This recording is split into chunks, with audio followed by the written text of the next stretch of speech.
Malankara Catholic ടിവിയിലെ കാറ്റഗേസിസ് മതബോധനം എന്ന പരമ്പരയിലെ 50-ാമത്തെ എപ്പിസോഡിൻ്റെ 4-ാം ഭാഗത്തിലേക്ക് ഏവർക്കും സ്വാഗതം. ഈ 4-ാം ഭാഗത്തോടുകൂടി ഈ പരമ്പര പൂർത്തിയാവുകയാണ്. നമ്മൾ കഴിഞ്ഞ എപ്പിസോഡുകളിൽ കണ്ട കാര്യങ്ങൾ തന്നെ സമഗ്രമായി ഒന്ന് കണ്ടുകൊണ്ട് ഈ പരമ്പര നമുക്ക് പൂർത്തിയാക്കാം. ഇന്നത്തെ ചർച്ചാ വിഷയം മതാധ്യാപകൻ്റെ ആധ്യാത്മികത എന്നുള്ളതാണ്. ഒരു മതാധ്യാപകൻ എങ്ങനെയുള്ളവനായിരിക്കണം? ആരായിരിക്കണം ഒരു മതാധ്യാപകൻ? ഒറ്റ വാക്കിൽ പറഞ്ഞാൽ ഒരു വിശുദ്ധ ജീവിതം നയിക്കുന്നവനായിരിക്കണം ഒരു മതാധ്യാപകൻ. അല്പം കൂടെ വിശാലമായി പറഞ്ഞാൽ യഥാർത്ഥ ക്രിസ്തീയ ജീവിതം നയിക്കുന്നവനായിരിക്കണം മതാധ്യാപകൻ. സുവിശേഷമനുസരിച്ച് ജീവിക്കുന്നവനായിരിക്കണം മതാധ്യാപകൻ. ആദ്യ എപ്പിസോഡുകളിൽ നമ്മളത് കാണുകയുണ്ടായി. ആരാണ് ക്രിസ്ത്യാനി എന്ന ചോദ്യത്തിൽ എല്ലാ ഉത്തരങ്ങളും അടങ്ങിയിരിക്കുന്നു. ക്രിസ്തു ഉള്ളിലുള്ളവനായിരിക്കണം ക്രിസ്ത്യാനി. ആരുടെയൊക്കെ ഉള്ളിൽ യേശുവുണ്ടോ അവനാണ് ക്രിസ്ത്യാനി. ഒരു മതാധ്യാപകൻ്റെ ഉള്ളിൽ യേശു വസിക്കണം. മതാധ്യാപകൻ്റെ ഉള്ളിൽ യേശു വസിക്കണം എങ്കിൽ അത് അത്ര എളുപ്പമുള്ള കാര്യമല്ല എന്ന് നമ്മൾ പഠിക്കുകയുണ്ടായി. ഉള്ളിലെ അശുദ്ധവായു പുറത്തു പോകാതെ ശുദ്ധവായു ഉള്ളിലോട്ട് കടക്കുകയില്ല. അത് പ്രകൃതി നിയമമാണ്. ഉള്ളിലെ കാർബൺ ഡൈ ഓക്സൈഡ് പുറത്തു പോകുമ്പോഴാണ് ഓക്സിജൻ എടുക്കാൻ നമുക്ക് സാധിക്കുക. ഉള്ളിലെ തിന്മയെ, പാപത്തെ, അശുദ്ധിയെ പുറത്തു കളയുമ്പോൾ മാത്രമാണ് യേശുവിന് ഉള്ളിലേക്ക് കടന്നു വരാൻ സാധിക്കുക. അതുകൊണ്ട് ഒരു വിശുദ്ധ ജീവിതം നയിക്കുക എന്ന് പറയുമ്പോൾ ക്രിസ്തുവിനെ ഉള്ളിലോട്ട് സ്വീകരിച്ച് ക്രിസ്തുവുമായി ആഴപ്പെട്ട ഒരു വ്യക്തിബന്ധത്തിൽ വളരുക, ജീവിക്കുക എന്നുള്ളതാണ്. 4 തരത്തിലുള്ള വിശ്വാസികളെക്കുറിച്ച് നമ്മൾ പഠിക്കുകയുണ്ടായി. ഡോഗ്മാറ്റിക് ഫെയ്ത്ത്, അറിവിൻ്റെ തരത്തിലുള്ള വിശ്വാസം. രണ്ടാമതായിട്ട് മിറാക്കുലസ് ഫെയ്ത്ത്, അത്ഭുതങ്ങളിലും അടയാളങ്ങളിലും നിൽക്കുന്ന വിശ്വാസം. മൂന്നാമതായിട്ട് എക്സ്പീരിയൻഷ്യൽ ഫെയ്ത്ത്, അനുഭവ തലത്തിലുള്ള വിശ്വാസം. ഈ 3 തരത്തിലുള്ള വിശ്വാസവും ഒരുമാതിരി എല്ലാ വിശ്വാസികൾക്കും ഉള്ളതാണ്. എന്നാൽ 4-ാമത്തെ ഒരു വിശ്വാസ തലമുണ്ട്, രക്ഷിക്കുന്ന വിശ്വാസം, സാൽവിഫിക് ഫെയ്ത്ത്. അതായത് ക്രിസ്തു എൻ്റെ ഉള്ളിൽ വസിക്കുന്ന വിശ്വാസം, യേശുവുമായി ആഴപ്പെട്ട വ്യക്തിബന്ധത്തിൽ ജീവിക്കുന്ന ഒരു വിശ്വാസം. ആദ്യത്തെ 3 തലത്തിലും യേശു ഉള്ളിൽ വസിക്കണമെന്നൊന്നുമില്ല. എന്നാൽ 4-ാമത്തെ തലം രക്ഷിക്കുന്ന വിശ്വാസം, അത് ഒരു വ്യക്തിയുടെ ഉള്ളിലോട്ട് യേശു കടന്നു വന്ന് ആ വ്യക്തിയിൽ വാസമുറപ്പിച്ച് ആ വ്യക്തിയുമായി പൂർണ്ണ സംസർഗത്തിലായിരുന്നു കൊണ്ട് നിരന്തരം ബന്ധത്തിലായിരിക്കുന്നൊരു വിശ്വാസം. അതുകൊണ്ടാണ് ക്രിസ്തീയതയെ യേശുവുമായിട്ടുള്ള ഒരു വ്യക്തിബന്ധമായിട്ടാണ് കരുതുക. ഒരു മണവാളൻ മണവാട്ടി ബന്ധം, ഒരു പിതൃപുത്ര ബന്ധം. അതുകൊണ്ട് ക്രിസ്തീയതയെ യേശു ക്രിസ്തുവുമായിട്ടുള്ള ഒരു ബന്ധമായിട്ടാണ്, റിലേഷൻഷിപ്പായിട്ടാണ് കരുതുന്നത്. യേശു എൻ്റെ രക്ഷകനാണ്. യേശുമായിട്ടുള്ള ബന്ധം ആരംഭിക്കുകയാണ്. യേശു കർത്താവാണ്. യേശുവിനെ കർത്താവായ ഹൃദയത്തിൽ പ്രതിഷ്ഠിക്കുകയാണ്. അവൻ കർത്താവാണെങ്കിൽ ഞാൻ അവൻ്റെ അടിമയാണ്. ഒരു അടിമ ഉടമ ബന്ധം. യേശു ക്രിസ്തു കർത്താവാണ്, അവൻ യജമാനനാണ്, ഞാൻ ദാസനാണ്. പൗലോസ് പറയുന്നുണ്ട്, ഞാൻ യേശു ക്രിസ്തുവിൻ്റെ ദാസനാണ്. 3-ാമത്തെ ബന്ധം എന്ന് പറയുക, യേശു ക്രിസ്തുവിനെ പിതാവായ ഹൃദയത്തിൽ പ്രതിഷ്ഠിക്കുകയാണ്. യേശു എൻ്റെ ഹൃദയത്തിൽ പിതാവായി വസിക്കുമ്പോൾ ഞാൻ അവൻ്റെ മകനാണ്. ഒരു പിതൃപുത്ര ബന്ധം. പിതൃപുത്ര ബന്ധത്തിൽ പിതാവിൻ്റെ ശിക്ഷണത്തിലാണ് മക്കൾ വളരുക. എന്നാൽ അതേസമയം തന്നെ മക്കൾക്ക് പിതാവിൻ്റെ സ്വത്തിൽ അവകാശവുമുണ്ട്. അപ്പോൾ അടിമയുടമ ബന്ധത്തിൽ നിന്നും ഒരു പടി കൂടി ഉയർന്നൊരു ബന്ധമാണ് പിതൃപുത്ര ബന്ധത്തിൽ. അതിൽ നിന്നും ഒരു പടി കൂടി കടന്നൊരു ബന്ധമാണ് യേശു എൻ്റെ മണവാളനാണ്. മണവാളൻ മണവാട്ടി ബന്ധം, പരസ്പരം ഈക്വലായിരിക്കുന്ന ഒരു ബന്ധം. യേശുവുമായി ഒരു മണവാളൻ മണവാട്ടി ബന്ധം. ഈ മണവാളൻ മണവാട്ടി ബന്ധത്തിൽ ക്രിസ്തീയ ആത്മീയതയുടെ എല്ലാ തലങ്ങളെയും നമുക്ക് വ്യാഖ്യാനിക്കാൻ സാധിക്കും. മണവാട്ടി മണവാളിനോട് ചേർന്നിരിക്കണം, മണവാൾ മണവാട്ടിയോട് ചേർന്നിരിക്കണം. അപ്പോൾ പ്രാർത്ഥിക്കുന്നത് മണവാട്ടി മണവാളിനോട് സംസാരിക്കുന്നതാണ്. വേദപുസ്തകം വായിക്കുന്നത് മണവാട്ടിയോട് മണവാളൻ സംസാരിക്കുന്നതാണ്. പ്രാർത്ഥനയെന്ന് പറയുക മണവാട്ടി മണവാളൻ്റെ അടുത്തിരുന്ന് മണവാളിനോട് സംവദിക്കുന്നതാണ്. ഹൃദയവികാരങ്ങൾ പങ്കിടുന്നതാണ്. മണവാളന് ഇഷ്ടമില്ലാത്തതൊന്നും മണവാട്ടിയുടെ ചിന്തയിലോ മനസ്സിലോ ബോഡി ലാംഗ്വേജിലോ ഒന്നും ഉണ്ടാകാൻ പാടില്ല. അത്രമാത്രം മണവാളനെ സ്നേഹിക്കുന്നൊരു മണവാട്ടി. അവിടെയാണ് യഥാർത്ഥ ആത്മീയത രൂപപ്പെടേണ്ടത്. യഥാർത്ഥ ആത്മീയത ഭയത്തിൽ നിന്നല്ല രൂപപ്പെടേണ്ടത്. 5-ാമത്തെ ബന്ധമാണ് യേശുവിൻ്റെ സ്നേഹിതൻ. ഇനിമേൽ ഞാൻ നിങ്ങളെ ദാസന്മാരെന്ന് വിളിക്കുകയില്ല, കാരണം ഇനിമേൽ നിങ്ങൾ സ്നേഹിതരാണ്. യേശുവിൻ്റെ സ്നേഹിതനായി വിളിക്കപ്പെട്ടവനാണ് ക്രിസ്തു ശിഷ്യൻ. അപ്പോൾ യേശുവുമായി ആഴപ്പെട്ടൊരു സ്നേഹബന്ധത്തിൽ യേശുവിൻ്റെ സ്നേഹിതനാകാൻ വിളിക്കപ്പെട്ടവൻ ഈക്വലായി യേശുവുമായി ഒരു ബന്ധത്തിലാകാൻ വിളിക്കപ്പെടുക. ഈ 5 തലത്തിലാണ് നമ്മൾ യേശുവുമായിട്ടുള്ള ബന്ധത്തെ നമ്മൾ മനസ്സിലാക്കുക. അപ്പോൾ ക്രിസ്തീയത എന്ന് പറയുന്നത് യേശു ക്രിസ്തുവുമായിട്ടുള്ള ആഴപ്പെട്ട ഒരു വ്യക്തിബന്ധമാണ്. ഈ വ്യക്തിബന്ധത്തിൽ വളരുക എന്നുള്ളതാണ് വിശുദ്ധിയിൽ വളരുക എന്നതുകൊണ്ട് അർത്ഥമാക്കുക. ഞാൻ ഇത്രയും നാൾ പള്ളിയിൽ പോയിട്ട്, ഇനി ഇത്രയും നാൾ പ്രാർത്ഥിച്ചിട്ട്, ഇനി ഇത്രയും നാൾ സൺഡേ സ്കൂൾ അധ്യാപകനായിട്ട്, മതാധ്യാപകനായിട്ട് എനിക്കൊരു ദൈവാനുഭവം ഫീൽ ചെയ്യുന്നില്ല. എൻ്റെ ഉള്ളിൽ യേശു വസിക്കുന്നതായി എനിക്ക് തോന്നുന്നില്ല. യേശുവുമായി ഒരു വൈകാരിക ബന്ധം, ഒരു പാഷൻ എനിക്ക് തോന്നുന്നില്ല എന്നാർക്കെങ്കിലും ബോധ്യമുണ്ടെങ്കിൽ ഒറ്റ വഴിയേ ഉള്ളൂ. അത് പശ്ചാത്താപത്തിൻ്റെയും മാനസാന്തരത്തിൻ്റെയും അനുതാപത്തിൻ്റെയും വഴിയാണ്. അതുകൊണ്ടാണ് കർത്താവ് തൻ്റെ പരിജീവിതം ആരംഭിച്ചപ്പോൾ കർത്താവ് നാവിൽ നിന്ന് വന്ന ആദ്യത്തെ വാക്കാണ് മർക്കോസ് 1:15, സമയം സമാഗതമായി, ദൈവരാജ്യം സമാഗതമായി, അനുതപിച്ച് സുവിശേഷത്തിൽ നിങ്ങൾ വിശ്വസിക്കണം. നിങ്ങൾ അനുതപിക്കണം. ദൈവരാജ്യം സമാഗതമായിരിക്കുന്നു. അനുതപിച്ച് മനസാന്തരപ്പെട്ട് സുവിശേഷത്തിൽ വിശ്വസിക്കണം. ഇതുതന്നെയാണ് സ്നാപക യോഹന്നാനും പറഞ്ഞത്, പശ്ചാത്താപത്തിൻ്റെയും മനസാന്തരത്തിൻ്റെയും വഴി. ബെനഡിക്റ്റ് 16 മാർപ്പാപ്പായും ന്യൂ എവഞ്ചലൈസേഷനെ കുറിച്ച് പറഞ്ഞപ്പോൾ ഇതുതന്നെയാണ് പറഞ്ഞത്. നവസുവിശേഷവൽക്കരണം കുമ്പസാരക്കൂട്ടിൽ നിന്ന് വേണം ആരംഭിക്കാൻ, പശ്ചാത്താപത്തിലൂടെയും മനസാന്തരത്തിലൂടെയും. അപ്പോൾ ദൈവരാജ്യം സമീപിച്ചിരിക്കുന്നു. അനുതപിച്ച് സുവിശേഷത്തിൽ വിശ്വസിക്കുക. എന്താണ് ഈ അനുതപിക്കുക? മനസാന്തരപ്പെടുക. നിങ്ങൾ ദൈവത്തിലേക്ക് തിരിയുക എന്നാണ് അതിൻ്റെ അർത്ഥം. നിങ്ങളുടെ ഹൃദയത്തെ ദൈവത്തിന് അഭിമുഖമായി തിരിക്കണം. നിങ്ങൾ എന്തുകൊണ്ടാണ് വിമുഖരായി നിൽക്കുക? നിങ്ങൾ ദൈവത്തിന് അഭിമുഖമായി നിൽക്കണം. നമ്മൾ നാട്ടിലൊക്കെ പറയാറുണ്ട്, അഭിമുഖം കൊടുത്തു. പരസ്പരം മുഖത്തോട് മുഖം സംസാരിക്കുന്നതാണ് അഭിമുഖം. നിങ്ങൾ ദൈവത്തോട് മുഖത്തോട് മുഖം നിൽക്കണം. നിങ്ങൾ ദൈവത്തിന് വിമുഖരായി നിൽക്കരുത്, യേശുവിന് വിമുഖരായി നിൽക്കരുത്. യേശുവിൻ്റെ മുഖത്തേക്ക് നോക്കി നിൽക്കണം, യേശുവിലേക്ക് തിരിയണം. അങ്ങനെ ഹൃദയത്തെ ദൈവത്തിന് അഭിമുഖമായി തിരിക്കുന്ന പ്രക്രിയ, അതാണ് പശ്ചാത്താപം, അതാണ് മാനസാന്തരം. മെത്തനോയ്യ എന്ന പദം ടേൺ ബാക്ക്, കൺവേർട്ട്, ദൈവത്തിന് അഭിമുഖമായി ഹൃദയത്തെ തിരിക്കുന്ന പ്രക്രിയയാണ്. അതുകൊണ്ട് ദൈവത്തിന് അഭിമുഖമായി ഹൃദയത്തെ തിരിക്കുമ്പോഴാണ് ദൈവത്തിന് കൃപകൾ താഴേക്ക് ഒഴുകി വരുമ്പോൾ നമുക്കിത് സ്വീകരിക്കാനായിട്ട് സാധിക്കും. അപ്പോൾ ദൈവത്തിന് അഭിമുഖമായി ഹൃദയത്തെ തിരിക്കുക എന്നുള്ളത് അത്ര എളുപ്പമുള്ള കാര്യമല്ല. അത് വളരെ വില കൊടുക്കേണ്ടതാണ്. ബോധപൂർവം നമ്മുടെ ഇഷ്ടങ്ങളോടും മോഹങ്ങളോടും താല്പര്യങ്ങളോടുമൊക്കെ നമ്മൾ വിട പറഞ്ഞ് ദൈവത്തിന് അഭിമുഖമായി ഹൃദയത്തെ തിരിക്കുമ്പോൾ ദൈവത്തിൽ നിന്നും വരുന്ന കൃപകളെ സ്വീകരിക്കാൻ സാധിക്കും. അങ്ങനെ യേശു ക്രിസ്തുവുമായി ആഴപ്പെട്ടൊരു വ്യക്തിബന്ധത്തിലായിരിക്കാൻ നമുക്ക് സാധിക്കും. മാനസിക പരിമിതിയുള്ള ഒരു അമ്മച്ചി വെള്ളം കോരാനായിട്ട് പോയി. ഈ അമ്മച്ചി രാവിലെ മുതൽ വെള്ളം കോരുകയാണ്. 4 മണിയായിട്ടും വെള്ളം കോരി തീർന്നില്ല. അതിലൊരു ചേട്ടൻ കടന്നുപോയി. ആ ചേട്ടൻ നോക്കിയപ്പോൾ രാവിലെ അമ്മച്ചി വെള്ളം കോരുന്നു, ഉച്ചയ്ക്കും വെള്ളം കോരുന്നു.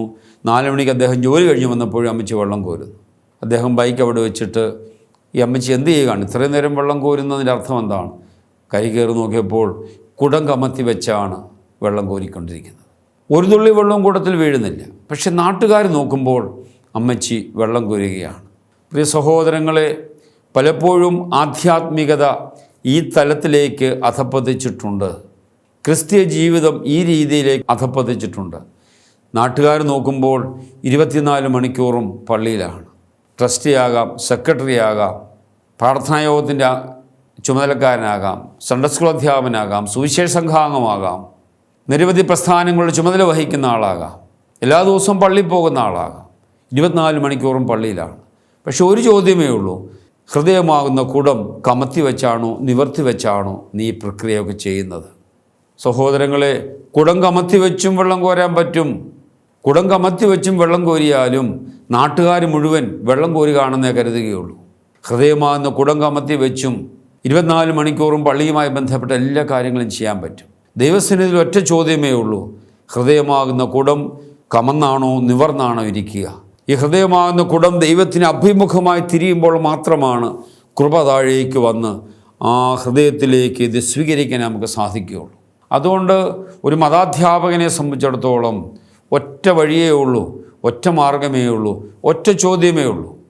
ഞാൻ ഒരു കുഞ്ഞിനെ പഠിപ്പിക്കാനായി ക്ലാസ്സിലേക്ക് കയറുമ്പോൾ ഞാൻ ദൈവത്തിന് അഭിമുഖമായി നിൽക്കുന്ന വ്യക്തിയാണോ അതോ ദൈവത്തിന് വിമുഖമായി നിൽക്കുന്ന വ്യക്തിയാണോ? കുടം കമത്തി വെച്ചും വെള്ളം കോരാൻ പറ്റും. അതായത് ഹൃദയം ദൈവത്തിന് വിമുഖമായി നിർത്തിക്കൊണ്ടും ഈ മതാധ്യാപക ശുശ്രൂഷ നിർവഹിക്കാൻ സാധിക്കും. അതുകൊണ്ട് ഓരോ മതാധ്യാപകനും ആത്മശോധന ചെയ്യേണ്ട കാര്യമാണ്. എൻ്റെ ഹൃദയം ദൈവത്തിന് അഭിമുഖമായി നിൽക്കുകയാണ്. യേശുവിൻ്റെ ഉള്ളിൽ വസിക്കുന്നുണ്ടോ? ഞാൻ ദേവാലയത്തിൽ പോകുന്നതും ശുശ്രൂഷ ചെയ്യുന്നതും കൂദാശകൾ സംബന്ധിക്കുന്നതും വഴിയായി എൻ്റെ ഉള്ളിലേക്ക് യേശു കടന്നു വരുന്ന എന്നിൽ നിറയുന്നുണ്ടോ? അതോ എൻ്റെ ഹൃദയം ദൈവത്തിൽ നിന്ന് വിമുഖമായി വെച്ചുകൊണ്ട് കൃപയെല്ലാം ഒഴുകി നഷ്ടപ്പെട്ടു പോവുകയാണ്? അതുകൊണ്ട് ഒരു മതാധ്യാപകൻ്റെ ആധ്യാത്മികതയുടെ അടിസ്ഥാനം എന്ന് പറയുക ഹൃദയത്തെ ദൈവത്തിന് അഭിമുഖമായി നിർത്തിക്കൊണ്ട് ദൈവത്തിന് ഒഴുകി വരുന്ന കൃപകളെ ഹൃദയത്തിൽ സ്വീകരിച്ചുകൊണ്ട് യഥാർത്ഥ ക്രിസ്തീയ ജീവിതം നയിക്കുക. ക്രിസ്തു ഉള്ളിലുള്ളവനാണ് ക്രിസ്ത്യാനി. അങ്ങനെ ആ രക്ഷിക്കുന്ന വിശ്വാസത്തിൻ്റെ തലത്തിലേക്ക് ഹൃദയത്തെ ദൈവത്തിന് അഭിമുഖമായി തിരിക്കുന്നൊരു പ്രക്രിയ. അപ്പോൾ ആരാണ് മതാധ്യാപകൻ എന്ന ചോദ്യത്തിന് ഒരു വിശുദ്ധിയോ നയിക്കുന്ന ആളായിരിക്കണം മതാധ്യാപകൻ. ഒരു യഥാർത്ഥ ക്രിസ്ത്യാനി ആയിരിക്കണം മതാധ്യാപകൻ. ക്രിസ്തു ഉള്ളിൽ വസിക്കുന്നവനായിരിക്കണം മതാധ്യാപകൻ. രക്ഷിക്കുന്ന വിശ്വാസത്തിൻ്റെ തലത്തിലേക്ക് വിശ്വാസത്തെ ഉയർത്തിയവനായിരിക്കണം മതാധ്യാപകൻ. ഹൃദയത്തെ ദൈവത്തിന് അഭിമുഖമായി തിരിച്ച് നിരന്തരം ദൈവവുമായി അഭിമുഖമായി നിൽക്കുന്നവൻ, ദൈവവുമായി ബന്ധത്തിലായിരിക്കുന്നവൻ ആയിരിക്കണം ഒരു മതാധ്യാപകൻ. ഇപ്രകാരം ഉള്ള ഒരു മതാധ്യാപകൻ ആ വ്യക്തി കുഞ്ഞുങ്ങളെ പഠിപ്പിക്കുമ്പോൾ തീർച്ചയായും അവൻ്റെ ഉള്ളിൽ വസിക്കുന്ന യേശു കുഞ്ഞുങ്ങളിലേക്ക് പകരപ്പെടും. രണ്ടാമതായിട്ട് മലങ്കര സുറിയാനി കത്തോലിക്ക സഭയിലെ മതാധ്യാപകൻ്റെ ഉത്തരവാദിത്വം, ലക്ഷ്യമെന്താണ്? മലങ്കര സുറിയാനി കത്തോലിക്ക സഭയിലെ ഒരു കുട്ടിയെ മലങ്കര സഭയുടെ ആധ്യാത്മികതയിലേക്ക് ആനയിക്കുകയും വളർത്തുകയും ഉറപ്പിക്കുകയും ചെയ്യുക. അതിലൂടെ യേശുക്രിസ്തുവിനോടും പരിശുദ്ധ തൃത്വത്തോടും സംസർഗത്തിലായിരുന്നു കൊണ്ട് നിത്യരക്ഷയെ നോക്കിപ്പാർത്ത് ജീവിക്കുവാൻ ഒരു കുട്ടിയെ പരിശീലിപ്പിക്കുക, ഒരുക്കുക എന്നുള്ളതാണ് മലങ്കര സുറിയാനി കത്തോലിക്ക സഭയിലെ മതാധ്യാപകൻ്റെ ആത്യന്തികമായ ലക്ഷ്യം. അപ്പോൾ മലങ്കര സഭയുടെ വിശ്വാസ ജീവിതത്തിലേക്ക് ഒരു കുട്ടിയെ ആനയിക്കുക, വളർത്തുക, ഉറപ്പിക്കുക എന്ന് പറയുമ്പോൾ എന്താണ് ഈ മലങ്കര സുറിയാനി കത്തോലിക്ക സഭയുടെ വിശ്വാസ ജീവിതം? നമ്മളിത് കഴിഞ്ഞ എപ്പിസോഡുകളിൽ പഠിച്ചതാണ്. മലങ്കര സഭയുടെ ആധ്യാത്മികതയെ 5 തലത്തിലാണ് നമ്മൾ മനസ്സിലാക്കുക. അതിൻ്റെ പശ്ചാത്തലമായിട്ട് പറഞ്ഞു, പശ്ചാത്താപത്തിലൂടെയും മനസ്താപത്തിലൂടെയും മനസാന്തരത്തിലൂടെയും ഹൃദയത്തെ ദൈവത്തിന് അഭിമുഖമായി തിരിക്കണം. അങ്ങനെ ഹൃദയത്തെ ദൈവത്തിന് അഭിമുഖമായി തിരിച്ച ഒരു വ്യക്തി 5 തലങ്ങളിലൂടെയാണ് യേശുവുമായിട്ടുള്ള ആഴപ്പെട്ട ബന്ധത്തിൽ വളരുക. യേശുവിനെ ഹൃദയത്തിലേക്ക് സ്വീകരിക്കുന്ന 5 വഴികളാണ് മലങ്കര സഭയുടെ ആധ്യാത്മിക രീതി. നമ്മൾ കഴിഞ്ഞ ക്ലാസ്സുകളിൽ അത് പഠിച്ചതാണ്.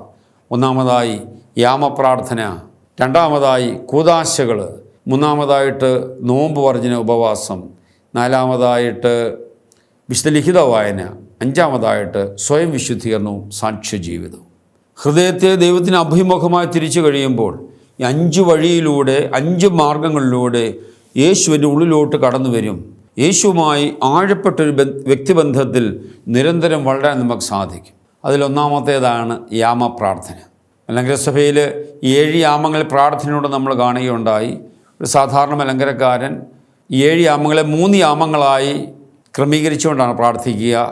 രാത്രി പ്രഭാതം 3-ാം മണി പ്രഭാത പ്രാർത്ഥനയോട് ചേർത്തും 6-ാം മണി 9-ാം മണിയും ഉച്ചപ്രാർത്ഥനയോട് ചേർത്തും സന്ധ്യയും സൂത്താറായും സന്ധ്യാപ്രാർത്ഥനയോട് ചേർത്തും. എന്തിനാണ് ഈ യാമപ്രാർത്ഥന? യഹൂദന് 7 യാമങ്ങളിൽ പ്രാർത്ഥിക്കും, മുസ്ലിം സഹോദരങ്ങൾ 5 യാമങ്ങളിൽ പ്രാർത്ഥിക്കും. മലങ്കര പാരമ്പര്യത്തിൽ യഹൂദ പാരമ്പര്യം അനുസരിച്ച് 7 യാമങ്ങളിലാണ് പ്രാർത്ഥിക്കുക. സൗകര്യാർത്ഥം അതിനെ 3ആയിട്ട് നമ്മൾ ക്രമീകരിച്ചിരിക്കുന്നു, ഇല്ലെങ്കിൽ രാവിലെയും വൈകിട്ടുമായിട്ട് അത് ക്രമീകരിച്ചിരിക്കുന്നു. എന്തിനാണ് ഈ യാമപ്രാർത്ഥന? പൗലോസ് ശ്ലീഹ പറയുന്നുണ്ട്, നിങ്ങൾ നിരന്തരം പ്രാർത്ഥിക്കുവിൻ, ഇടതടവില്ലാതെ പ്രാർത്ഥിക്കുവിൻ. ദൈവവുമായി നിരന്തരം ബന്ധത്തിലായിരിക്കുന്ന ഒരു നിമിഷമാണത്. 3 മണിക്കൂറാണ് ഒരു യാമം. അങ്ങനെ 8 യാമങ്ങളാണുള്ളത്. ഒരു യാമം ഉറങ്ങാൻ, ബാക്കി 7 യാമങ്ങൾ പ്രാർത്ഥിക്കുകയാണ്.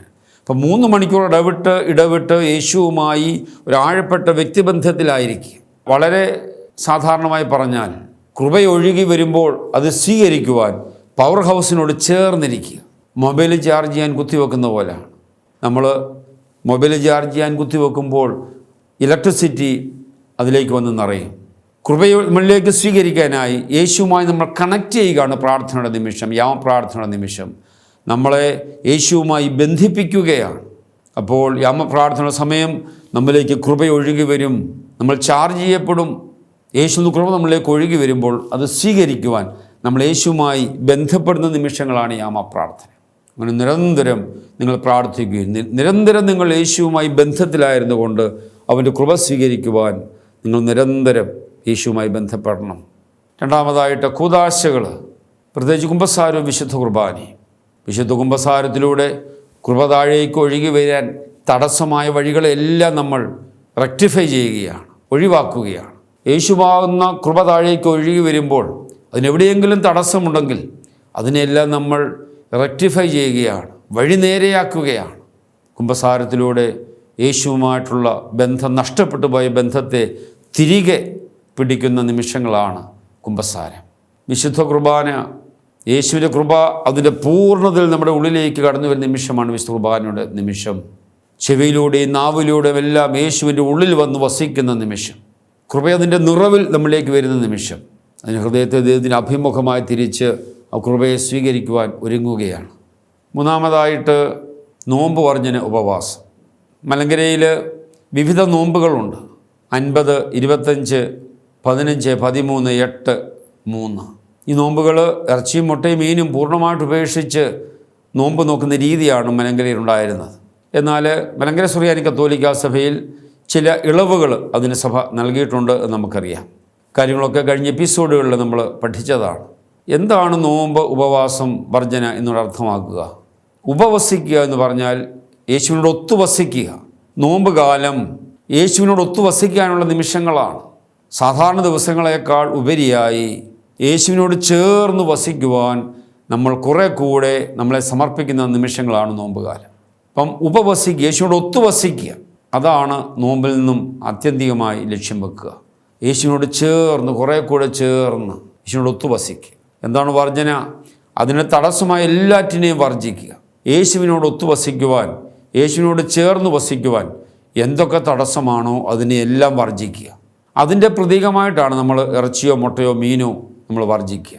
ഒരുപക്ഷേ ഇറച്ചിയും മുട്ടയും മീനും മാത്രമല്ല വർജിക്കേണ്ടത്, യേശുവിനോട് ചേർന്നിരിക്കാൻ തടസ്സമായ എല്ലാറ്റിനെയും വർജിക്കണം. ഒരുപക്ഷേ സമ്പത്തിനോടുള്ള അമിതമായ ആസക്തിയാകാം, അധികാരത്തോടും അതുപോലെ തന്നെ ജഡിക അഭിലാഷങ്ങളോടുമുള്ള അമിതമായ താല്പര്യങ്ങളാകാം, ചില തെറ്റായ ബന്ധങ്ങളാകാം, അഹങ്കാരമാകാം, പൗലോസ് പറയുന്ന ജഡത്തിൻ്റെ പ്രവൃത്തികളാകാം. ഇതെല്ലാം യേശുവിനോട് ചേർന്നിരിക്കാൻ തടസ്സമായിരിക്കുന്ന യാഥാർത്ഥ്യങ്ങളാണ്. വാട്സപ്പ്, യൂട്യൂബ്, ഇൻ്റർനെറ്റ്, വിവിധ മീഡിയയിലൂടെ നമ്മളിലേക്ക് വരുന്ന തിന്മയുടെ വഴികളാകാം. എന്തൊക്കെയാണ് ഉപേക്ഷിക്കേണ്ടതെന്ന് ഞാനും നിങ്ങളുമാണ് തിരിച്ചറിയേണ്ടത്. ഒരുപക്ഷേ ടി വിയിലുള്ള സീരിയലുകളോടുള്ള അമിതമായ ആസക്തിയാകാം. യേശുവിനോട് ചേർന്നിരിക്കാൻ തടസ്സമായ എല്ലാറ്റിനെയും വർജിക്കുക നോമ്പ് കാലത്ത്. യഥാർത്ഥത്തിൽ അതാണ് വർജന. അതിൻ്റെ അടയാളമായിട്ട് നമ്മൾ ഇറച്ചിയും മുട്ടയും മീനും ഒക്കെ ഉപേക്ഷിക്കുന്നേ ഉള്ളൂ. അപ്പോൾ നോമ്പ് വർജന, ഉപവാസം, ഈ 3 തലങ്ങൾ, യാമപ്രാർത്ഥന, കൂദാശകൾ, നോമ്പ് വർജന, ഉപവാസം, ഇത് 3ഉം ആരാധനാപരമായ മലങ്കര സുറിയാനി കത്തോലിക്കാ സഭയുടെ ആധ്യാത്മികയുടെ ഭാഗമാണ്. നാലാമതായിട്ട് വിശുദ്ധ ലിഖിത വായന, വിശുദ്ധ ലിഖിതത്തിൽ അധിഷ്ഠിതമായിട്ടുള്ള ആധ്യാത്മികത. ആദ്യത്തെ 3 ആരാധനക്രമ ആധ്യാത്മികതയാണ് നമ്മൾ കണ്ടു. നാലാമത്തേത് വിശുദ്ധ ലിഖിതത്തിൽ അധിഷ്ഠിതമായ ആധ്യാത്മികത. നമ്മൾ നേരത്തെ ക്ലാസ്സുകളിൽ പ്രത്യേകമായിട്ടത് പഠിച്ചതാണ്. വിശുദ്ധ കുർബാനയിലെ അതേ കർത്താവ് തന്നെ വിശുദ്ധ ലിഖിതത്തിലുമുണ്ട്. കുർബാന മധ്യേ ഗോതമ്പപ്പം കർത്താവിൻ്റെ ശരീരമാകുന്ന പോലെ, കർത്താവിൻ്റെ സാന്നിധ്യമാകുന്ന പോലെ, കുർബാന മധ്യേ വിശുദ്ധ ലിഖിതവും കർത്താവിൻ്റെ സാന്നിധ്യമായി മാറും. ലിഖിതമുറക്കെ വായിക്കുമ്പോൾ ശബ്ദത്തിൽ യേശു സാന്നിധ്യം നിറഞ്ഞു നിൽക്കും. പുരോഹിതൻ കുർബാന മധ്യേ ലിഖിതം വായിക്കുമ്പോൾ ആ ദേവാലയം മുഴുവൻ ദൈവസാന്നിധ്യം നിറഞ്ഞു നിൽക്കും. യേശു നമ്മുടെ ചെവിയിലൂടെ ഉള്ളിൽ കടന്നു വന്ന് വാസമുറപ്പിക്കും. വിശ്രുബാന സ്വീകരിക്കുമ്പോൾ നാവിലൂടെ യേശു ഉള്ളിലോട്ട് കടന്നു വരുന്നെങ്കിൽ വിശുദ്ധ ലിഖിതം വായിക്കുമ്പോൾ ചെവിയിലൂടെ യേശു ഉള്ളിൽ വന്ന് വസിക്കും. അപ്പോൾ വിശുദ്ധ ലിഖിതവുമായിട്ടുള്ള ആഴപ്പെട്ടൊരു വ്യക്തിബന്ധം.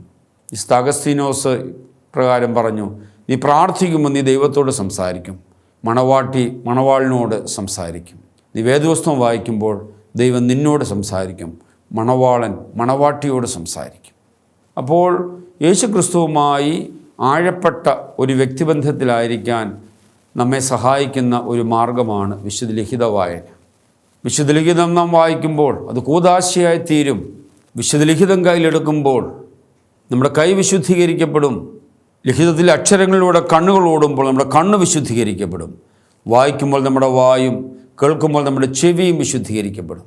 ലിഖിതം നാം ഉറക്കെ വായിക്കുമ്പോൾ ശബ്ദത്തിൽ യേശു സാന്നിധ്യം ഉണ്ടാകും. യേശു സാന്നിധ്യം നമ്മളെ വിശുദ്ധീകരിക്കും. നമ്മുടെ ചിന്തയെയും മനസ്സിനെയും ശരീരത്തെയും പഞ്ചേന്ദ്രിയങ്ങളും എല്ലാം ശുദ്ധീകരിക്കും.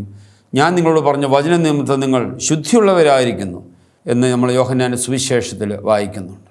അപ്പോൾ വിശുദ്ധ ലിഖിതത്തോടുള്ള ആഴമായ ഒരു ബന്ധം, യേശുവിനെ കേൾക്കാനുള്ള വലിയൊരു ആഗ്രഹം, ഇത് നമ്മുടെ ആത്മീയതയുടെ പ്രധാനപ്പെട്ട ഒരു ഭാവമാണ്. ഒരു മധ്യാധ്യാപകൻ എന്ന നിലയിൽ വിശുദ്ധ ലിഖിതം ഒരു പ്രാവശ്യമെങ്കിലും ഒരുക്കത്തോടെ ഞാൻ വായിച്ചിട്ടുണ്ടോ? ഉൽപ്പത്തി മുതൽ വെളിപാട് വരെയുള്ള മുഴുവൻ പുസ്തകങ്ങളും ഒരുക്കത്തോടെ ഞാൻ വായിച്ചിട്ടുണ്ടോ? മണവാട്ടി മണവാളിനെ കേൾക്കുന്ന ആ ഒരു പാഷനിൽ, ആ ഒരു വൈകാരികതയിൽ ഒരുക്കത്തോടെ ഞാൻ വിശുദ്ധ ലിഖിതം ഒരു പ്രാവശ്യമെങ്കിലും വായിച്ചിട്ടുണ്ട്. അതുകൊണ്ട് വിശുദ്ധ ലിഖിതത്തോട് വലിയൊരു പാഷൻ മതാധ്യാപകനുണ്ടാകണം. മലങ്കര പാരമ്പര്യമനുസരിച്ച് രാവിലെയും വൈകിട്ടും തിരി കത്തിച്ചു വെച്ച് വിശുദ്ധ ലിഖിതം വായിക്കാൻ മതാധ്യാപക കടപ്പെട്ടിരിക്കുന്നു. അപ്പോൾ നമ്മൾ 4 ആധ്യാത്മിക തലങ്ങളാണ് നമ്മൾ കണ്ടത്. യാമപ്രാർത്ഥന, കൂദാശകൾ, നോമ്പ്, വിശുദ്ധ ലിഖിത വായന. ഈ 4 മാർഗങ്ങളിലൂടെയും കർത്താവ് നമ്മുടെ ഉള്ളിലേക്ക് ഒഴുകി വരികയാണ്. നമ്മൾ റിസീവിങ് എൻഡിൽ നിൽക്കുകയാണ്. കൃപ മുകളിൽ നിന്ന് ഒഴുകി വരുമ്പോൾ നാം അതിനെ സ്വീകരിക്കുക മാത്രമാണ് ചെയ്യുക. അപ്പോൾ ഒരു മതാധ്യാപകൻ്റെ ജീവിതത്തിൽ ഈ 4 ആധ്യാത്മിക ശൈലികളും തലങ്ങളും വളരെ ആവശ്യമാണ്. ഒരു മലങ്കര ആധ്യാത്മികതയുടെ അടിസ്ഥാന ഭാവങ്ങളാണിത്. യാമപ്രാർത്ഥന, കൂദാശകൾ, നോമ്പ്, വിശുദ്ധ ലിഖിത വായന. 5ാമത്തെ ഒരു തലമുണ്ട്. അത് ഈ കൃപ നമ്മളിലേക്ക് ഒഴുകി വന്നു കഴിയുമ്പോൾ നമ്മൾ നടക്കേണ്ട രൂപാന്തരീകരണമാണ്, നടക്കേണ്ട വ്യത്യാസമാണ്. കൃപ ഉള്ളിലോട്ട് ഒഴുകി വന്നു കഴിയുമ്പോൾ നമ്മൾ ഉണ്ടാകേണ്ട രൂപാന്തരീകരണമാണ്, സ്വയം വിശുദ്ധീകരണം. യേശുവിൻ്റെ ഉള്ളിൽ വന്ന് എന്നെ വിശുദ്ധീകരിക്കുന്നൊരവസ്ഥ, എന്നെ തന്നെ വിശുദ്ധീകരിക്കാൻ എടുക്കുന്ന ആ ഒരു നിമിഷം. 5ാമത്തെ തലമാണ് സ്വയം വിശുദ്ധീകരണവും സാക്ഷ്യ ജീവിതവും. അതായത് ഈ 4 തലങ്ങളിലൂടെയും കൃപ താഴേക്ക് ഒഴുകി വരുമ്പോൾ നാം റിസീവിങ് എൻഡിൽ നിന്ന് സ്വീകരിച്ചുകൊണ്ട് നമ്മുടെ ഉള്ളിൽ നാം നടത്തുന്ന വിശുദ്ധീകരണ പ്രക്രിയയാണത്. എന്നെ തന്നെ വിശുദ്ധീകരിക്കാൻ എടുക്കുന്ന ഒരു നൊമ്പരം, എന്നെ തന്നെ നവീകരിക്കാൻ എടുക്കുന്ന ഒരു പെയിൻ, അത് വൃഥാവിലാകില്ല. ഒരു ഭാര്യയുടെ വിശുദ്ധീകരണം ഭർത്താവിൻ്റെ വിശുദ്ധീകരണത്തിന് കാരണമാകും. ഭർത്താവിൻ്റെ വിശുദ്ധീകരണം ഭാര്യയുടെ വിശുദ്ധീകരണത്തിന്, മാതാപിതാക്കളുടെ വിശുദ്ധീകരണം മക്കളുടെ വിശുദ്ധീകരണത്തിന്, തിരിച്ച് മക്കളുടെ വിശുദ്ധീകരണം മാതാപിതാക്കളുടെ വിശുദ്ധീകരണത്തിന്. ഒരു പുരോഹിതൻ്റെ വിശുദ്ധീകരണം ഒരു ഇടവകയുടെ വിശുദ്ധീകരണത്തിന് കാരണമാകും. ഒരു മെത്രാൻ്റെ വിശുദ്ധ ജീവിതം രൂപതയുടെ വിശുദ്ധിക്ക് കാരണമാകും. ഒരു മതാധ്യാപകൻ്റെ വിശുദ്ധ ജീവിതം, ഒരു മതാധ്യാപകൻ്റെ വിശുദ്ധീകരണം അദ്ദേഹം പഠിപ്പിക്കുന്ന കുഞ്ഞുങ്ങളുടെ വിശുദ്ധീകരണത്തിന് കാരണമാകും. അതാണ് സ്വയം വിശുദ്ധീകരണം. എന്നെ തന്നെ വിശുദ്ധീകരിക്കാൻ എടുക്കുന്നൊരു പെയിൻ, അത് വൃഥാവിലാകില്ല. അതനേകർക്ക് വിശുദ്ധിയുടെ കാരണമായി തീരും, വിശുദ്ധീകരണത്തിൻ്റെ കൃപയുടെ വഴികളായിത്തീരും. അതിനോട് ചേർന്നുള്ളതാണ് സാക്ഷ്യജീവിതം. യേശുവിൻ്റെ ഉള്ളിൽ വന്ന് വസിച്ച് എന്നെ തന്നെ വിശുദ്ധീകരിച്ച് കഴിയുമ്പോൾ എനിക്ക് എന്നിൽ നിന്നും പുറത്തേക്ക് ഒഴുകുന്നതാണ് സാക്ഷ്യജീവിതം. റോസാപ്പൂ വിടർന്നാൽ പിന്നെ എൻ്റെ മണമടച്ചു വെക്കാൻ സാധിക്കുകയില്ല. അപ്പോൾ എൻ്റെ ഉള്ളിൽ യേശു വസിച്ച് കഴിയുമ്പോൾ ആ യേശു ഉള്ളിലുള്ളതിൻ്റെ പരിമളം അനേകർക്ക് അനുഭവിക്കാൻ സാധിക്കും. എന്നിലുള്ള വെളിച്ചം അനേകർക്ക് വെളിച്ചമായി തീരും. ഒരുപക്ഷെ ഞാൻ പോലും അറിയില്ല. ഞാൻ താമസിക്കുന്ന വീട്ടിൽ, ഞാൻ ജോലി ചെയ്യുന്നിടത്ത്, ഞാൻ ഇടപെടുന്നിടത്ത് എല്ലാം ഞാൻ പോലും അറിയാതെ എന്നിൽ നിന്നും ഈ സുവിശേഷത്തിൻ്റെ പരിമളം പുറത്തേക്ക് ഒഴുകും. സുവിശേഷത്തിൻ്റെ വെളിച്ചം പുറത്തേക്ക് പ്രകാശിക്കും. അനേകർക്കത് അനുഭവിക്കാനായിട്ട് സാധിക്കും. ഈ 5 തലങ്ങളിലാണ് മലങ്കര സുറിയാനി കത്തോലിക്ക സഭയുടെ ആത്മീയതയെ നമ്മൾ വ്യാഖ്യാനിക്കുക. അപ്പോൾ ആരായിരിക്കണം ഒരു മതാധ്യാപകൻ? മലങ്കര സഭയിലൊരു കുട്ടിയെ മലങ്കര സഭയുടെ വിശ്വാസ ജീവിതത്തിലേക്ക് ആനയിക്കുകയും വളർത്തുകയും ഉറപ്പിക്കുകയും ചെയ്യുന്നവനായിരിക്കണം. മലങ്കര സഭയുടെ വിശ്വാസ ജീവിതം, ആത്മീയ ജീവിതം ഈ 5 തലങ്ങളിലാണ് നിൽക്കുക. അതുകൊണ്ട് ഒരു മതാധ്യാപകൻ യാമപ്രാർത്ഥന ചൊല്ലുന്നവനായിരിക്കണം. ഒരു മതാധ്യാപകൻ കൂദാശയിലൂടെ യേശുവുമായി ആഴപ്പെട്ട വ്യക്തിബന്ധത്തിലായിരിക്കുന്നവനാകണം. ഒരു മതാധ്യാപകൻ സഭയുടെ നോമ്പും ഉപവാസവും വർജ്ജനയും അതിൻ്റെ ആഴത്തിൽ ജീവിക്കുന്നവനായിരിക്കണം. ഒരു മതാധ്യാപകൻ വിശ്വലിഖിതം നിരന്തരം വായിക്കുകയും ലിഖിതത്തിൽ നിന്നും യേശുവിനെ നിരന്തരം കേൾക്കുകയും ചെയ്യുന്ന ഒരു വ്യക്തിബന്ധത്തിൽ വളരുന്നവനായിരിക്കണം. 5-മതായി ഒരു മതാധ്യാപകൻ തൻ്റെ സ്വയം വിശുദ്ധീകരണത്തിലൂടെ അനേകർക്ക് വിശുദ്ധി നൽകുന്നവനായിരിക്കണം. തന്നെ പഠിപ്പിക്കുന്ന കുഞ്ഞുങ്ങളിലേക്ക് തൻ്റെ വിശുദ്ധ ജീവിതം അവരിലേക്ക് നൽകുന്നവനായിരിക്കണം. ഒരു മതാധ്യാപകൻ തൻ്റെ ജീവിതത്തിലെ എല്ലാ അവസരങ്ങളിലും മറ്റുള്ളവർക്ക് സാക്ഷ്യമാകേണ്ടവളാണ്. അപ്പോൾ ആരാണ് മലങ്കര സുറിയാനി കത്തോലിക്ക സഭയിലെ ഒരു മതാധ്യാപക എന്ന ചോദ്യത്തിന് മലങ്കര സഭയുടെ വിശ്വാസ ജീവിതത്തിൻ്റെ 5 തലങ്ങളിലേക്ക് ഒരു കുട്ടിയെ ആനയിക്കുകയും വളർത്തുകയും ഉറപ്പിക്കുകയും ചെയ്യുക. അതിലൂടെ യേശു ക്രിസ്തുവിനോടും പരിശുദ്ധ തൃത്വത്തോടും ആഴമായ സംസർഗത്തിലാകാനും അങ്ങനെ നിത്യരക്ഷയെ നോക്കി പാർത്ത് ജീവിക്കുവാനും ഒരു കുട്ടിയെ ഒരുക്കുക എന്നുള്ളതാണ്. അതുകൊണ്ട് പ്രിയ മതാധ്യാപകരെ, നിങ്ങൾ യാമപ്രാർത്ഥന ചൊല്ലുന്നവരാണെങ്കിൽ നിങ്ങൾ കുഞ്ഞുങ്ങളോട് ചോദിക്കുകയുള്ളൂ, മോനെ മോളെ ഇന്ന് യാമപ്രാർത്ഥന ചൊല്ലിയോ? നിങ്ങൾ കൂദാശകളിൽ സംബന്ധിച്ച് അതിന് അനുഭവമുള്ളവരാണെങ്കിൽ മാത്രമേ കൂദാശകളോടുള്ള വലിയ ആഭിമുഖ്യം കുഞ്ഞുങ്ങളുടെ മനസ്സിലേക്ക് നൽകുവാൻ നിങ്ങൾക്ക് സാധിക്കുകയുള്ളൂ. നിങ്ങൾ നോമ്പ് പറഞ്ഞ ഉപവാസവും കൃത്യമായി നോക്കുകയും അതിന് അനുഭവമുള്ളവരാണെങ്കിൽ മാത്രമേ കുഞ്ഞുങ്ങളിലേക്ക് നിങ്ങളത് പറഞ്ഞു കൊടുക്കുകയുള്ളൂ. നോമ്പ് കാലമാണ്, ഉപവാസം എടുക്കുന്നുണ്ടോ, പ്രാർത്ഥിക്കുന്നുണ്ടോ, വർജ്ജന നടത്തുന്നുണ്ടോ ഒക്കെ നിങ്ങൾക്ക് ചോദിക്കാൻ സാധിക്കും. നിങ്ങൾ വിശുദ്ധലിഖിതം വായിക്കുന്നവരാണെങ്കിൽ മാത്രമേ കുഞ്ഞുങ്ങളോട് വിശുദ്ധലിഖിതം വായിക്കുന്നുണ്ടോ, രാവിലെയും വൈകിട്ട് നിങ്ങൾ ലിഖിതം വായിക്കുന്നുണ്ടോ എന്ന് ചോദിക്കാൻ നിങ്ങൾക്ക് സാധിക്കുകയുള്ളൂ. അതുകൊണ്ട് മലങ്കര സുറിയാനി കത്തോലിക്ക സഭയിലെ ഒരു മതബോധക ഈ 5 ജീവിതശൈലിയിലൂടെ യഥാർത്ഥ ക്രിസ്തു ജീവിതം നയിച്ച് വിശുദ്ധിയിൽ ജീവിച്ച് തങ്ങൾ പഠിപ്പിക്കുന്ന കുഞ്ഞുങ്ങളെ ഈ വിശ്വാസ ജീവിതത്തിലേക്ക് ആനയിക്കുകയും വളർത്തുകയും ഉറപ്പിക്കുകയും ചെയ്യുക എന്നുള്ളതാണ് മലങ്കര സഭയിലെ ഒരു മതാധ്യാപകയുടെ ശുശ്രൂഷാ ജീവിതം എന്ന് പറയുന്നത്.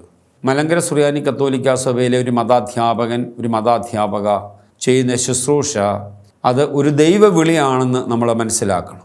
സഭയ്ക്ക് 3 ദൗത്യങ്ങളാണ് ഉള്ളതെന്ന് നമ്മൾ പഠിക്കുകയുണ്ടായി. Go and teach, go and celebrate, go and leave. പഠിപ്പിക്കുക, വിശുദ്ധീകരിക്കുക, നയിക്കുക. സഭ പഠിപ്പിക്കാനായി വിവിധ വഴികൾ ഉപയോഗിക്കുന്നുണ്ട്.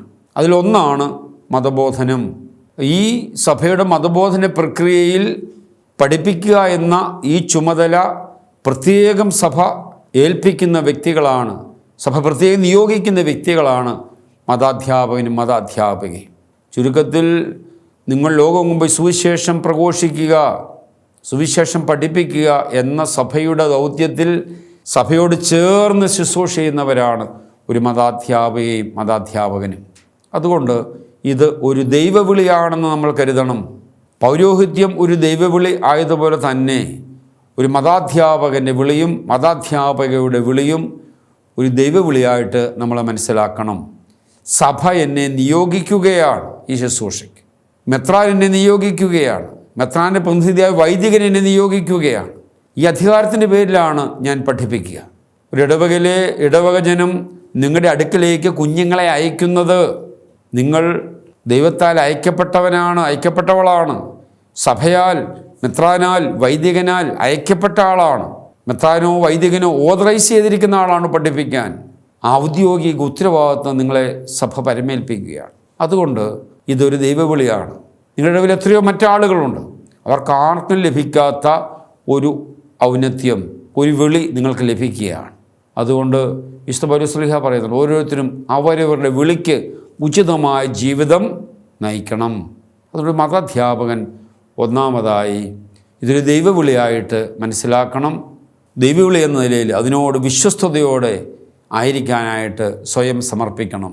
അതുകൊണ്ട് മതാധ്യാപനം എന്നത് ഒരു ദൈവവിളിയായിട്ട് കരുതിക്കൊണ്ട് അതിന് ഉചിതമായ ജീവിതം നയിക്കുവാനായിട്ട് വിശ്വസ്തയോടെ അതിനോട് ചേർന്ന് നിൽക്കുവാനായിട്ട് ഒരു മതാധ്യാപകനും മതാധ്യാപികയ്ക്കും സാധിക്കണം.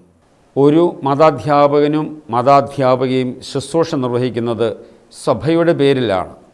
അതുകൊണ്ട് സഭ എന്താഗ്രഹിക്കുന്നുവോ അത് വേണം മതാധ്യാപകനും അധ്യാപകയും കുട്ടികളെ പഠിപ്പിക്കുവാൻ.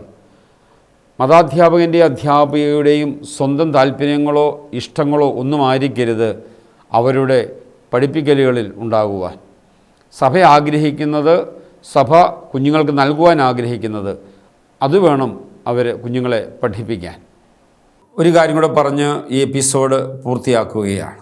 നമ്മൾ സാധാരണയായി ആധ്യാത്മികതയെ തെറ്റായി കാണുകയും വ്യാഖ്യാനിക്കുകയും ചെയ്യുന്നുണ്ട്. തെറ്റായ ചില ആധ്യാത്മിക ചിന്താധാര നമ്മുടെ ജീവിതത്തിൽ ഒരുപക്ഷേ കുഞ്ഞുനാൾ മുതൽ നാം കേട്ട് വളർന്നു വരുന്ന ജീവിതശൈലിയിൽ ഉണ്ടായിട്ടുണ്ട്. എന്താണ് ഈ തെറ്റായ ഒരു ആധ്യാത്മിക സമീപനം?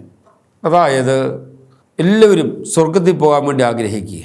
എല്ലാവർക്കും മരിച്ചതിന് ശേഷം സ്വർഗത്തിൽ പോകണം. എന്താണ് എല്ലാവരും സ്വർഗത്തിൽ പോകാൻ ആഗ്രഹിക്കുക? നരകത്തിൽ പോയാൽ അത് വലിയ പ്രശ്നമാണ്. അവിടെ തീയും പുഴുവും നിരന്തര സഹനങ്ങളും ഒക്കെയുണ്ട്. അതുകൊണ്ട് എങ്ങനെയെങ്കിലും സ്വർഗത്തിൽ പോകണം. സ്വർഗത്തിൽ പോകാൻ വേണ്ടി കുറേ നിയന്ത്രണങ്ങൾ ദൈവം വെച്ചിട്ടുണ്ട്. ഇന്നതൊക്കെ ചെയ്യണം, ഇന്നതൊക്കെ ചെയ്യരുത്. പണ്ടൊരു വിശ്വാസി വന്ന് ചോദിച്ചു, അച്ഛാ സിനിമ കണ്ടാൽ സ്വർഗത്തിൽ പോകുമോ? സിനിമയുടെ കണ്ടിട്ട് സ്വർഗത്തിൽ പോകാൻ സാധിച്ചാൽ അതല്ലയോ നല്ലത്. അതുകൊണ്ട് സ്വർഗത്തിൽ പോകാൻ പറ്റുന്നത് എവിടം വരെയാണ്, പറ്റാത്തത് ഇവിടം വരെയാണ്. അപ്പോൾ എങ്ങനെയെങ്കിലും സ്വർഗത്തിൽ പോകണം, അതിനാവശ്യമുള്ളതെല്ലാം ചെയ്യുക. അപ്പോൾ അതിനുവേണ്ടി ദൈവം കുറേ നിയന്ത്രണങ്ങൾ പറഞ്ഞിട്ടുണ്ട്. അത് സഭയിലൂടെ നമ്മുടെ മുൻപാകെ അവതരിപ്പിക്കപ്പെടുന്നു. ഇന്നതൊക്കെ ചെയ്യണം, ഇന്നതൊക്കെ ചെയ്യരുത്. കുറേ നിയന്ത്രണങ്ങളും കുറേ അരുതുകളും നമ്മളെ ചുറ്റി വരിഞ്ഞു നിൽക്കുകയാണ്. അപ്പോൾ പലപ്പോഴും ആത്മീയത എന്ന് പറയുന്നത് സ്വർഗത്തിൽ പോകാനുള്ള ഒരു വഴിയാണ്. അതിന് കുറേ നിയന്ത്രണങ്ങളൊക്കെ ഉണ്ട്. അത് കർശനമായി പാലിക്കണം. ആ നിയന്ത്രണം നോക്കുന്ന സംവിധാനമാണ് സഭ. അതിനെ കർശനമായി വീക്ഷിക്കുന്ന ആളാണ് മെത്രാനും അച്ഛനും, ശുശ്രൂഷയുടെ ചുമതല വഹിക്കുന്നവർ. അതുകൊണ്ട് പലപ്പോഴും സഭയെയും മെത്രാനെയും വൈദികരെയും ഒക്കെ ഈ നിയന്ത്രണം നടത്തുന്ന ആളുകളായിട്ട് പലപ്പോഴും തെറ്റിദ്ധരിക്കാറുണ്ട്. സത്യത്തിൽ ഇതല്ല ആധ്യാത്മികത. എങ്ങനെയെങ്കിലും സ്വർഗത്തിൽ പോവുക എന്നുള്ളതല്ല ആധ്യാത്മികത. എന്താണ് സ്വർഗം? ഇന്ന് സ്വർഗത്തിൽ പോകാനുള്ള ഒരു ഉപാധിയാണ് യേശു. യേശുവിനെ അല്ല ആർക്കും വേണ്ടത്. സ്വർഗത്തിൽ പോകാനുള്ള ഒരു ഉപാധിയായി ഇന്ന് യേശു മാറിയിരിക്കുന്നു. ആത്യന്തികമായി യേശുവിനെ അല്ല ആളുകൾ സ്നേഹിക്കുക. യേശു കൊടുക്കുന്നതൊക്കെയാണ് അവർക്ക് വേണ്ടത്. യേശു കൊടുക്കുന്ന ആരോഗ്യം വേണം, യേശു കൊടുക്കുന്ന ധനം വേണം, യേശു കൊടുക്കുന്ന ജോലി വേണം, യേശു കൊടുക്കുന്ന സൗഖ്യം വേണം, യേശു കൊടുക്കുന്ന അധികാരങ്ങളും മഹത്വങ്ങളും വേണം. എന്നാൽ യേശു എന്ന വ്യക്തിയെ പലർക്കും താല്പര്യമില്ല. അപ്പോൾ ഈ ലോകത്തിൽ പൂർണ്ണ സന്തോഷത്തോടെ ഈ ലോകത്തിൻ്റെ എല്ലാ കാര്യങ്ങളും ജീവിച്ചുകൊണ്ട് എങ്ങനെ സ്വർഗത്തിൽ പോകാൻ പറ്റും? അതിനുള്ള വഴി അച്ഛൻ പറഞ്ഞതാണ്. പലരുടെയും ആധ്യാത്മിക രീതി അതാണ്.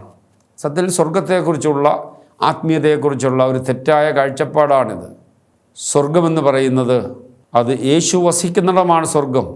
സ്വർഗത്തെ സ്വർഗമാക്കുന്നത് യേശു സാന്നിധ്യമാണ്. നരകത്തെ നരകമാക്കുന്നത് യേശുവിൻ്റെ അസാന്നിധ്യമാണ്. എവിടെ യേശു ഉണ്ടോ അവിടെയാണ് സ്വർഗം, അവിടെയാണ് സ്വർഗരാജ്യം, അവിടെയാണ് ദൈവരാജ്യം. എവിടെ യേശു ഇല്ലയോ അതാണ് നരകം. അപ്പോൾ സ്വർഗത്തിൽ പോവുക എന്ന് പറഞ്ഞാൽ നമ്മൾ ഒരു സ്ഥലത്തേക്ക് പോവുകയല്ല. ഈ ലോക ജീവിതത്തിൽ യേശുവിനോട് ഒത്തുവസിക്കുന്നവൻ, യേശു ഹൃദയത്തിൽ വസിക്കുന്നവൻ, ക്രിസ്തു ഉള്ളിലുള്ളവൻ, അവൻ്റെ ഉള്ളിൽ സ്വർഗരാജ്യമുണ്ട്, ദൈവരാജ്യമുണ്ട്. നമ്മൾ ആദ്യത്തെ എപ്പിസോഡുകളിലും ആദ്യ ഭാഗത്തും എല്ലാം പറഞ്ഞ ഒരു ചിന്തയാണത്. ക്രിസ്തു ഉള്ളിലുള്ളവനാണ് ക്രിസ്ത്യാനി. ഒരുവൻ്റെ ഉള്ളിലോട്ട് യേശു കടന്നു വന്ന് അവൻ്റെ രാജ്യം സ്ഥാപിക്കുകയാണ്, അവൻ്റെ കർത്തൃത്വം അവിടെ നടത്തുകയാണ്, അവനെ കർത്താവായി സ്വീകരിക്കുകയാണ്. അങ്ങനെ ഹൃദയത്തിൽ യേശു വന്ന് യേശുവുമായി ആഴപ്പെട്ട വ്യക്തിബന്ധത്തിലായിരിക്കുമ്പോൾ അവിടെ ദൈവരാജ്യം ആരംഭിച്ചു. അതുകൊണ്ട് ദൈവരാജ്യം സമീപിച്ചിരിക്കുന്നു. അനുതപിച്ച് സുവിശേഷത്തിൽ വിശ്വസിക്കുക. യേശുവിനെ ഹൃദയത്തിലേക്ക് സ്വീകരിക്കാൻ ഹൃദയത്തെ തിരിച്ച് ദൈവത്തിൽ അഭിമുഖമായി നിർത്തി യേശുവിനെ ഹൃദയത്തിൽ പ്രതിഷ്ഠിച്ച് യേശുവിനെ കർത്താവായി സ്വീകരിച്ച് അവൻ്റെ രാജ്യം ഇവിടെ സ്ഥാപിക്കുകയാണ്. ഇനി യേശു എന്നെ നിയന്ത്രിക്കുക. എന്ത് കാണണം, എന്ത് പറയണം, എന്ത് ചിന്തിക്കണം, എൻ്റെ ഉള്ളിലിരുന്ന് എന്നെ ഗൈഡ് ചെയ്യുന്ന, ലീഡ് ചെയ്യുന്ന വ്യക്തി ഇനി യേശുവാണ്. അപ്പോൾ യേശുവുമായി ആഴപ്പെട്ടൊരു വ്യക്തിബന്ധത്തിലാണ്. ഈ ബന്ധം അവസാനിക്കുന്ന ബന്ധമല്ല, മരണത്തെ പോലും അതിലംഘിക്കുന്ന ബന്ധമാണിത്. യേശുവുമായി ഒരുവൻ ബന്ധത്തിലായി കഴിഞ്ഞാൽ ഒരുവൻ ദൈവത്തിൻ്റെ രാജ്യത്തിലായി കഴിഞ്ഞാൽ, യേശു ഹൃദയത്തിൽ വസിച്ച് അവനിൽ ഭരണം ആരംഭിച്ചു കഴിഞ്ഞാൽ അവൻ ദൈവരാജ്യത്തിലാണ്, സ്വർഗരാജ്യത്തിലാണ്. ഈ വ്യക്തി മരിക്കുമ്പോൾ ഈ ദൈവരാജ്യത്തിൻ്റെ, സ്വർഗരാജ്യത്തിൻ്റെ യേശു അനുഭവം, ഇപ്പോൾ നമ്മൾ 50 വാട്ട്സ് വെളിച്ചത്തിലിരിക്കുന്നെങ്കിൽ അന്നേരം 1 കോടി വാട്ട്സ് വെളിച്ചത്തിലായിരിക്കാം. അതാണ് വ്യത്യാസം. അപ്പോൾ ഇവിടെ ഭൂമിയിൽ സ്വർഗരാജ്യം, ദൈവരാജ്യം അനുഭവിക്കുന്നൊരു വ്യക്തി ഹൃദയത്തിൽ യേശു കടന്നു വന്ന് യേശുവുമായി ആഴപ്പെട്ട വ്യക്തിബന്ധത്തിലായിരിക്കുന്നൊരു വ്യക്തി മരണശേഷം അനുഭവിക്കുന്ന ഈ യേശു അനുഭവമാണ് സ്വർഗരാജ്യത്തിൻ്റെ അനുഭവം. അതുകൊണ്ട് എങ്ങനെയെങ്കിലും സ്വർഗത്തിൽ പോകാനായിട്ട് ചില കാര്യങ്ങൾ ചെയ്യുന്ന ഒരു ആധ്യാത്മിക രീതിയല്ല യഥാർത്ഥത്തിൽ സഭയുടെ ആത്മീകത. പിന്നെയോ യേശു എന്ന വ്യക്തിയുമായിട്ടുള്ള ആഴപ്പെട്ടൊരു വ്യക്തിബന്ധത്തിൽ നമ്മൾ വളരുക എന്നുള്ളതാണ്. അവിടെ സ്നേഹത്തിൻ്റെ ഭാഷ മാത്രമേ ഉള്ളൂ. നമ്മൾ പറഞ്ഞ 5 കാര്യങ്ങൾ, യാമപ്രാർത്ഥനയും കൂദാശയും നോമ്പും ഉപവാസവും വർജ്ജനയും വിശുദ്ധലിഖിത വായനയും വിശുദ്ധ ജീവിതവും സാക്ഷി ജീവിതവും, ഇതെല്ലാം ചില നിയന്ത്രണങ്ങളും സ്വർഗത്തിപ്പാനുള്ള വഴികളുമാണെന്ന് ആരും കരുതരുത്. യേശുവാകുന്ന വ്യക്തിയെ സ്നേഹിക്കുന്നതിനുള്ള ചില വഴികൾ മാത്രമാണ്. എനിക്ക് ഒരു വ്യക്തിയോട് സ്നേഹമാണ് എന്ന് ഞാൻ മനസ്സിൽ ആ സ്നേഹം വെച്ചാൽ പോരാ, ആ സ്നേഹം പ്രകടിപ്പിക്കണം. ആ സ്നേഹം പ്രകടിപ്പിക്കുമ്പോഴാണ് മറ്റൊരു വ്യക്തിക്ക് ആ സ്നേഹം ഫീൽ ചെയ്യുക. അപ്പോൾ എനിക്ക് യേശുവിനുള്ള സ്നേഹം പ്രകടിപ്പിക്കാനുള്ള വഴികളാണ് ഈ 5 വഴികൾ. മണവാള യേശുവിനോട് എൻ്റെ സ്നേഹത്തിൻ്റെ ഭാഷയിൽ എൻ്റെ ഹൃദയത്തിൻ്റെ നെടുവീർപ്പുകൾ ഞാൻ സമർപ്പിക്കുകയാണ്. ഒരു ഭാര്യാഭർത്തൃ ബന്ധത്തിൽ ഭാര്യ ഭർത്താവിനോട് സംസാരിക്കുന്ന പോലെയാണ്. ഭാര്യയും ഭർത്താവും അവരുടെ ജീവിതത്തിൽ ഒന്നിച്ചായിരിക്കുന്ന ആ വലിയൊരു നിമിഷം, അത് ആനന്ദത്തിൻ്റെ നിമിഷമാണ്. അതാണ് കൂദാശകളുടെ തലങ്ങളൊക്കെ നമ്മൾ വ്യാഖ്യാനിക്കുക. അതുപോലെ തന്നെ വിശുദ്ധ ലിഖിത വായനയിൽ യേശു മണവാട്ടിയോട് സംസാരിക്കുകയാണ്. മണവാളിൻ്റെ ഹൃദയ സന്തോഷങ്ങൾ അവളോട് പറയുകയാണ്. വിശുദ്ധ ലിഖിതം വായിക്കുമ്പോൾ കർത്താവിനെ കേൾക്കുകയാണ്. എന്താണ് സ്വയം വിശുദ്ധീകരണോ സാക്ഷി ജീവിതവും? എൻ്റെ മണവാളന്, എൻ്റെ ഭർത്താവിന് ഇഷ്ടമില്ലാത്തതൊന്നും എൻ്റെ ചിന്തയിലോ മനസ്സിലോ പ്രവൃത്തിയിലോ ഉണ്ടാകരുത് എന്ന് ഒരു മണവാട്ടിക്കുള്ള ബോധ്യം. വിവാഹത്തിൻ്റെ ആദ്യ നാളുകളിൽ ഒരു മണവാട്ടി എപ്പോഴും ചിന്തിക്കും, എൻ്റെ ഭർത്താവിന് അനിഷ്ടമായതൊന്നും എൻ്റെ ഉള്ളിലുണ്ടാകാൻ പാടില്ല, ഞാനൊന്നും അങ്ങനെ ചിന്തിക്കാൻ പാടില്ല. ചെറിയൊരു ദുരന്തം അവർക്ക് നൊമ്പരമാണ്. ഇതുതന്നെയാണ് യേശുവുമായുള്ള സ്നേഹബന്ധത്തിൽ നാം ആയിരിക്കുമ്പോൾ യേശുവിന് ഇഷ്ടമില്ലാത്തതൊന്നും എൻ്റെ ജീവിതത്തിൽ ഉണ്ടാകാൻ പാടില്ല, എൻ്റെ ചിന്തയിൽ, സംസാരത്തിൽ, പ്രവൃത്തിയിൽ ഉണ്ടാകാൻ പാടില്ല. അപ്പോൾ സ്നേഹത്തിൻ്റെ ഭാഷയിലാണ്. അത് സഭ ഇന്ന കാര്യങ്ങളൊക്കെ പറഞ്ഞിരിക്കുന്നു എന്നൊരു നിയന്ത്രണത്തിൻ്റെ പേരിലല്ല, അതിൻ്റെ പേരിൽ സ്വർഗം നഷ്ടപ്പെടുന്നതിൻ്റെ പേരിലല്ല. ഞാൻ യേശുവിനെ സ്നേഹിക്കുന്നത് അവൻ എൻ്റെ മണവാളനായതിൻ്റെ പേരിലാണ്. മണവാളിനോടുള്ള ആ മണവാട്ടിയുടെ ഹൃദയത്തിൻ്റെ സ്നേഹത്തിൻ്റെ ഭാഷയാണ്.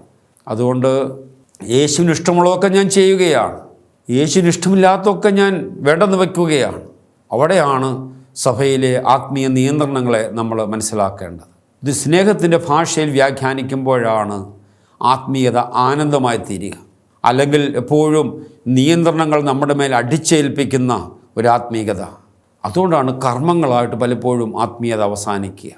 ഞായറാഴ്ച പള്ളിയിൽ പോകുമ്പോൾ സമയത്തിന് പള്ളിയിൽ പോകണം, ഒരുക്കത്തോടെ പള്ളിയിൽ കൂദാശ സംബന്ധിക്കണം. അത് അനുഭവമാകാത്തൊരു വ്യക്തി എപ്പോഴെങ്കിലും പള്ളിയിൽ പോയി കർമ്മം തീർത്ത് തിരികെ പോവും. അത് നിർബന്ധത്തിൻ്റെ പേരിൽ, നിയന്ത്രണത്തിൻ്റെ പേരിൽ കർമ്മം പൂർത്തിയാക്കാൻ പോകുന്ന ആളാണ്. അവിടെ യാതൊരു ദൈവാനുഭവം ഉണ്ടാകത്തില്ല. എന്നാൽ യേശുവിനോടുള്ള ആഴപ്പെട്ട സ്നേഹബന്ധത്തിൽ യേശുവിൻ്റെ ഭവനത്തിലേക്ക് കടന്നു വന്ന് ആ ബന്ധം ആഘോഷിക്കുകയാണ്, അതിൽ ആനന്ദം കണ്ടെത്തുന്നൊരു വ്യക്തി, അതൊരിക്കലും ഭാരമായിട്ട് അവന് തോന്നത്തില്ല, ഭാരമായിട്ട് ആ വ്യക്തിക്ക് തോന്നത്തില്ല. ഒരുക്കത്തോടെ ദേവാലയത്തിൽ പോയി കൂദാശ സംബന്ധിക്കും, ഒരുക്കത്തോടെ യാമപ്രാർത്ഥനയിലും, ഒരുക്കത്തോടെ നോമ്പനുഷ്ഠിക്കും, സന്തോഷത്തോടെ നോമ്പനുഷ്ഠിക്കും, സന്തോഷത്തോടെ വിശുദ്ധ ലിഖിതം വായിക്കും. മണവാളിനെ കേൾക്കാനുള്ള പാഷനിലാണ് ഒരു മണവാട്ടി ലിഖിതം വായിക്കുക. അതുകൊണ്ട് പ്രിയ മതാധ്യാപകരെ, ക്രിസ്തീയ ആത്മീയത കുറേ നിയന്ത്രണങ്ങളും കുറേ അരുതുകളും കുറേ കാര്യങ്ങളും ചെയ്ത് കണക്ക് ബോധിപ്പിക്കുന്നൊരു ആത്മീയതയല്ല. നന്മ ചെയ്യുമ്പോൾ ടിക്കിടും, തിന്മ ചെയ്യുമ്പോൾ ഇൻഡി വിടും, കൂട്ടി നോക്കിയിട്ട് കുറച്ച് പേരെ സ്വർഗത്തിലേക്ക് വിടും, കുറച്ച് പേരെ നരകത്തിലേക്ക് വിടും. ഇതൊരു തെറ്റായ ആധ്യാത്മിക രീതിയാണ്. ഇതല്ല യഥാർത്ഥ ആത്മീയത. യേശു ക്രിസ്തുവുമായിട്ടുള്ള ഒരു വ്യക്തിബന്ധം, ഒരു സ്നേഹബന്ധം, ഒരു പ്രണയമാണിത്. യേശുവിനോടൊരു സ്നേഹബന്ധമില്ലാത്ത ഒരാൾക്ക് ആത്മീയത ഭാരമാണ്, പ്രാർത്ഥന ഭാരമാണ്, വേദപുസ്തക വായന ഭാരമാണ്, കൂദാശകൾ ഭാരമാണ്, നോമ്പ് ഭാരമാണ്, വിശുദ്ധ ജീവിതം ഭാരമാണ്. പിന്നെ എങ്ങനെയും സ്വർഗത്തിൽ പോകണം, അതിനുവേണ്ടി ആരുടെയെങ്കിലുമൊക്കെ നിർബന്ധത്തിന് എന്തെങ്കിലുമൊക്കെ ചെയ്യുന്ന ഒരു ആത്മീക രീതിയായി പലപ്പോഴും ഇന്ന് ആധ്യാത്മികത തളർന്നു പോയിട്ടുണ്ട്, തകർന്നു പോയിട്ടുണ്ട്. മലങ്കര സഭയിലെ ഒരു മതാധ്യാപക സ്വന്തം ആത്മീയതയെ ദൈവസന്നിധിയിൽ വ്യാഖ്യാനം ചെയ്ത് നോക്കണം. ഒരു സ്നേഹബന്ധത്തിൻ്റെ ഭാഷയിലാണോ എൻ്റെ ആത്മീയത? ഞാൻ പഠിപ്പിക്കുന്ന കുഞ്ഞുങ്ങളിലേക്ക് യേശുവുമായിട്ടുള്ളൊരു വൈകാരിക സ്നേഹം വളർത്താൻ എനിക്ക് സാധിക്കുന്നുണ്ടോ? ഞാൻ പഠിപ്പിക്കുന്ന കുഞ്ഞുങ്ങളിൽ യേശുവുമായിട്ട് പ്രണയം വളർത്തിയെടുക്കാൻ എനിക്ക് സാധിക്കുന്നുണ്ടോ? Jesus, I love you. Jesus, I praise you. Jesus, I adore you. I thank you Jesus. ഇന്ന് ഹൃദയത്തിൽ നിരന്തരം സുഹൃദൈവങ്ങളായി പറഞ്ഞുകൊണ്ടിരിക്കാൻ എനിക്ക് സാധിക്കുന്നുണ്ടോ? ഈ സ്നേഹബന്ധത്തിലാണ് ആത്മീയതയെ നമുക്ക് മനസ്സിലാക്കാൻ സാധിക്കുക. മലങ്കര സഭയിലെ അധ്യാപക യേശുവുമായിട്ടുള്ള വ്യക്തിബന്ധത്തിലൂടെ തൻ്റെ ആത്മീയതയെ രൂപപ്പെടുത്തി ഈ 5 തലങ്ങളിലൂടെ യേശുവുമായിട്ടുള്ള സ്നേഹബന്ധത്തിൽ വളർന്ന് ഈ യേശുവിനെ വേണം കുഞ്ഞുങ്ങളുടെ മനസ്സിലേക്ക് പകർന്നു കൊടുക്കാൻ. അത് മലങ്കര സഭയുടെ വിശ്വാസ ജീവിതത്തിലേക്ക് ആനയിക്കുകയും വളർത്തുകയും ഉറപ്പിക്കുകയും ചെയ്തുകൊണ്ട് യേശു ക്രിസ്തുവുമായി ആഴപ്പെട്ടൊരു വ്യക്തിബന്ധത്തിൽ, സ്നേഹബന്ധത്തിൽ, അങ്ങനെ പരിശുദ്ധ തൃത്വവുമായിട്ടുള്ള ആഴപ്പെട്ടൊരു കൂട്ടായ്മയിൽ ഈ ലോകത്തിൽ ആത്മീയ സന്തോഷത്തോടെ ജീവിക്കുമ്പോൾ മരണശേഷം ഈ പരിശുദ്ധ തൃത്വത്തിന് വലിയ കൂട്ടായ്മയിൽ സ്വർഗീയ അനുഭവങ്ങൾ, സ്വർഗീയ സന്തോഷം പ്രാപിക്കാൻ ഓരോ വ്യക്തിക്കും സാധിക്കും. അതിന് നിങ്ങൾക്ക് സാധിക്കട്ടെ എന്ന് ഞാൻ ആശംസിക്കുകയും പ്രാർത്ഥിക്കുകയും ചെയ്യുന്നു. കഴിഞ്ഞ 50 എപ്പിസോഡുകൾ വിവിധ വിഷയങ്ങൾ നമ്മൾ പഠിക്കുകയുണ്ടായി. അതിനകത്ത് ആധ്യാത്മിക നവീകരണത്തിനുള്ള ചിന്തകളുണ്ട്, വിവിധ ദൈവശാസ്ത്ര വിഷയങ്ങളുണ്ട്. ഇതൊക്കെ നമ്മൾ ചർച്ച ചെയ്യുകയുണ്ടായി. 4 പരീക്ഷകളിലായിട്ടാണ് ഇതിൻ്റെ ക്രമീകരണം നമ്മൾ നടത്തിയിരിക്കുക. 3 പരീക്ഷകൾ കഴിഞ്ഞു. 4ാമത്തെ പരീക്ഷ ഡിസംബർ 3-ാം തീയതി ഉച്ച കഴിഞ്ഞ് 2 മണിക്ക് നിങ്ങളുടെ ദേവാലയങ്ങൾ വെച്ച് നടത്തപ്പെടുന്നതാണ്. ഈ 50 എപ്പിസോഡ് ഒരുക്കത്തോടെ വായിച്ച് നോട്ടെഴുതി പരീക്ഷ എഴുതിയ അധ്യാപകരുണ്ട് എന്നെനിക്കറിയാം. അവരെല്ലാം ഞാൻ അഭിനന്ദിക്കുകയാണ്. എത്ര മാർക്ക് ലഭിച്ചു എന്നുള്ള 2ാമത്തെ കാര്യമാണ്. ദൈവം തമ്പുരാൻ എന്നെ ഏൽപ്പിച്ച ഒരു നിയോഗം, ഒരു ദൈവവിളി, അതിൻ്റെ പൂർണ്ണ ഉത്തരവാദിത്വം നിർവഹിക്കുവാൻ മനസ്സ് കാണിച്ചവരാണ് അവർ. എന്നാൽ ഇത്രമാത്രം സാധ്യതകൾ 50 എപ്പിസോഡ് നമ്മുടെ കൈകളിൽ മൊബൈൽ ഉണ്ടായിട്ടും അത് അല്പം പോലും താല്പര്യമെടുക്കാത്തവരുമുണ്ട് എന്നുള്ളത് വേദനാജനകമാണ്. 50 എപ്പിസോഡിൽ ഒരു എപ്പിസോഡ് പോലും കേൾക്കാത്തവർ ഒരു പക്ഷേ കാണും. ഈ പരീക്ഷകളിലൊന്നും സംബന്ധിക്കാത്തവർ കാണും. അതൊക്കെ നമ്മൾ ചെയ്യുന്ന ഉത്തരവാദിത്വത്തോടുള്ള വലിയ അവഹേളനമാണ് എന്നുകൂടി നമ്മൾ തിരിച്ചറിയണം. ഞാൻ സൂചിപ്പിക്കുന്നത്, ആരെങ്കിലും ഈ എപ്പിസോഡുകൾ കേട്ടിട്ടില്ല എങ്കിൽ 1 മുതൽ 50 വരെയുള്ള എപ്പിസോഡുകൾ നിങ്ങൾക്ക് ഇനിയും കേൾക്കാൻ അവസരമുണ്ട്. യൂട്യൂബിൽ കിടപ്പുണ്ട്. നിങ്ങളത് സാവകാശം കേട്ട് പഠിച്ച് നിങ്ങളുടെ ശുശ്രൂഷയെ മഹത്വപ്പെടുത്തണം എന്ന് ഞാൻ ആഗ്രഹിക്കുകയാണ്. ഈ കാറ്റഗേസിസ് മതബോധനം എന്ന പരമ്പരയിൽ സംബന്ധിച്ച എല്ലാവരെയും ദൈവം ധാരാളമായിട്ട് അനുഗ്രഹിക്കട്ടെ. ഈ പരമ്പര നിങ്ങൾക്ക് അനുഗ്രഹമായി എന്ന് ഞാൻ കരുതട്ടെ.